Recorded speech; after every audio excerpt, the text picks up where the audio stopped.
Gracias, presidente. Bienvenido, señor presidente de la SEPI. Voy a pedir disculpas porque tenemos una comparecencia de defensa inmediatamente después y probablemente tenga que abandonar la intervención. Así que pido anticipadamente disculpas y, al efecto de ser útil, el grupo va a acompañar las preguntas que formulamos a las 15 empresas públicas por escrito para facilitar el trabajo a la propia SEPI y, por supuesto, a la propia mesa. Por tanto, voy a cumplir el tiempo. Efectivamente, señor presidente, nos sorprende la cifra de beneficio neto que ustedes planean, por cuanto que supondría un incremento, una multiplicación por 8 del beneficio neto del ejercicio anterior. Estamos muy satisfechos si es así, sobre todo porque se colige de esta realidad que lo público funciona y que hemos de mimarlo, cuidarlo de manera extrema. Pero sí que nos llama la atención que, frente a la cifra de beneficio neto de 45,8 millones de euros del pasado ejercicio, pues multiplicarlos por 8 quizás es excesivo por las cifras que ustedes manejan.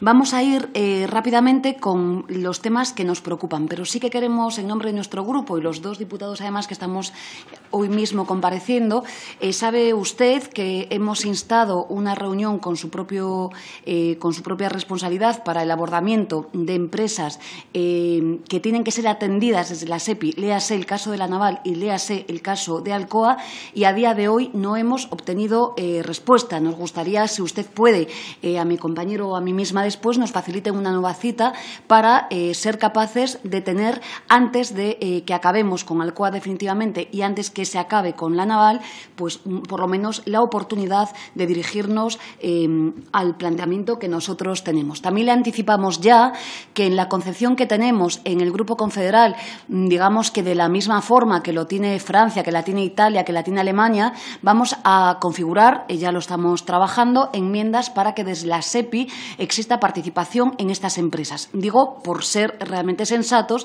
y hacer exactamente lo mismo que hacen los países de nuestro entorno. Muy rápidamente, programa 499N, correos. Es cierto que hacen ustedes un esfuerzo presupuestario para acercarse a los necesarios 180 millones de euros para la prestación de servicio postal universal, pero falta dinero todavía. Y falta dinero, usted lo sabe y lo sabemos todas y lo saben los sindicatos, y sabemos además que así vamos a seguir teniendo un problema en correos. Es cierto que usted mejora, sin lugar a dudas, el planteamiento que hacía el Partido Popular y, bueno, que ha hecho durante este tiempo con el recorte que usted conoce bien de los 120 millones de euros. Pero sí que nos gustaría formularle algunas preguntas en relación con el plan de prestación. En primer lugar, ¿cómo se encuentra, en qué trámite se encuentra la gestión de este trámite ante las instancias europeas para que tenga el visto bueno el propio plan? ¿Qué plazo tiene previsto el propio Gobierno, usted mismo, para llevar a buen término el desarrollo de este plan? ¿Cuáles son sus principales propuestas y las medidas para garantizar la prestación del servicio postal universal? No tengo tiempo para explicarle lo que supone, lo conocemos todas en esta comisión.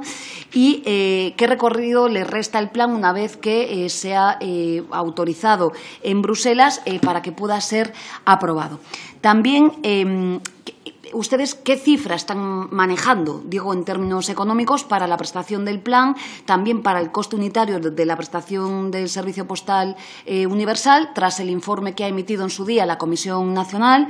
Y, en definitiva, bueno, queremos formularle dos preguntas que nos interesan ante las propuestas, a nuestro juicio, complicadas, que ha hecho la Comisión Nacional, que tenía que ver, por ejemplo, con el propio incumplimiento de la ley, que es reducir el número de reparto diario. Es decir, si ustedes, bueno, ¿qué opinión tienen sobre esta cuestión? Informe público de la Comisión.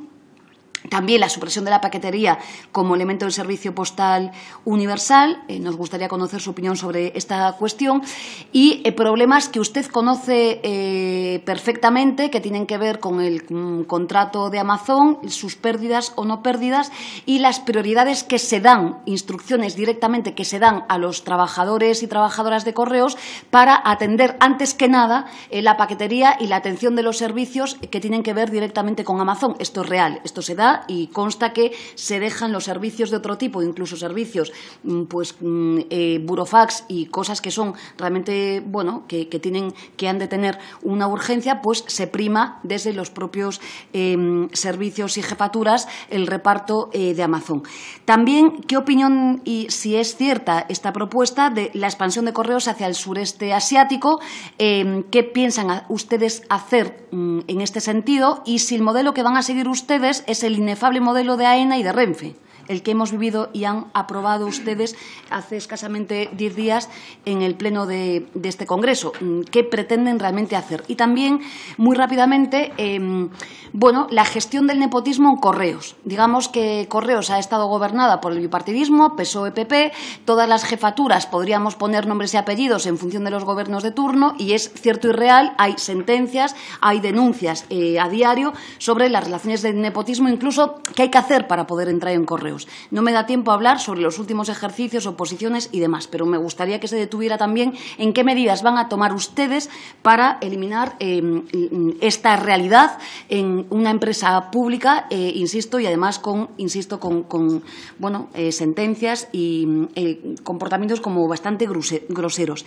Y finalmente, ¿en qué situación se encuentra, ¿no? El tema de las noticias que han aparecido últimamente de abrir las oficinas postales para la atención, bueno, para la gestión de trámites administrativos, que efectivamente a nosotros nos parecería muy bien, y en la España rural, toda, Galicia, Asturias, Extremadura, Andalucía, todas me están saludando por aquí, lo veríamos muy bien. El problema es que efectivamente necesitamos, bueno, de personal que no existe. Agencia F, muy rápidamente también. Vamos a ver, siguen ustedes sin responder a las necesarias tasas de reposición. También el plan de las carreras profesionales siguen sin responderlo la SEPI. También siguen sin respuesta a los profesionales respecto al incremento salarial ligado al complemento de productividad y también los problemas que tenemos con la jornada laboral. En el tema de UNOSA, que ha hablado usted, nos gustaría que se detenga exactamente y que nos diga el plan de empresa si va a abordar al conjunto de los trabajadores y trabajadoras afectados, especialmente la subcontratación.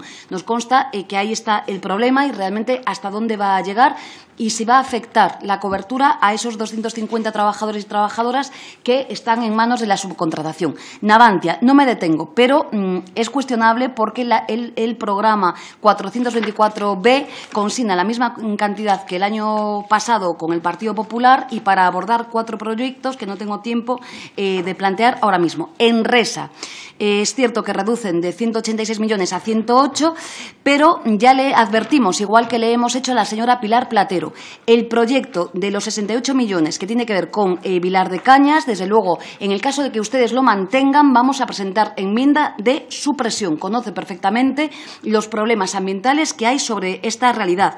Por tanto, las preguntas son sencillas. ¿Van a eliminar esas consignaciones? Y también, si es suficiente la dotación actual de los 108 millones globalmente para del fondo de Enresa para poder practicar, garantizar el cierre nuclear. Y en su caso, bueno, ¿cuáles serían las alternativas? Y termino ya porque se acaba el tiempo con ENISA. Nos preocupa, perdón, me he equivocado. Sí. Sí, ENISA, sí, ¿no? No, sí. No, sí, perdón, Joa, sí. Los préstamos participativos, que la ejecución ha sido exactamente este año, este ejercicio, de 0 euros. De 0 euros. Nosotros, el planteamiento que les hacemos con la línea que hemos señalado antes es que exista líneas de financiación y de participación pública respecto de proyectos industriales. Y no me da tiempo para nada más. Quedan preguntas para Mercasa. También, bueno, lo que tiene que ver con los trabajadores, las 30 trabajadoras que se encuentran en la actualidad en auténtica incertidumbre. Hablo del grupo Vegalsa. En qué situación se encuentra actualmente la concesión y si van a garantizar el mantenimiento del empleo. Y finalmente, en el tema de red eléctrica de España, dejo las preguntas y las voy a entregar a la mesa para que respondan. si ustedes van a mantener el 20% actual de participación pública, a pesar de que el máximo legal es del 10%, y si hay previsión de ampliar el capital público en esa empresa. Nada más y muchas gracias. Si tengo que abandonar la sala, lo haré, y le entrego ahora mismo al presidente de la comisión las preguntas. Muchas gracias, señora Díaz. A continuación, por el Grupo Parlamentario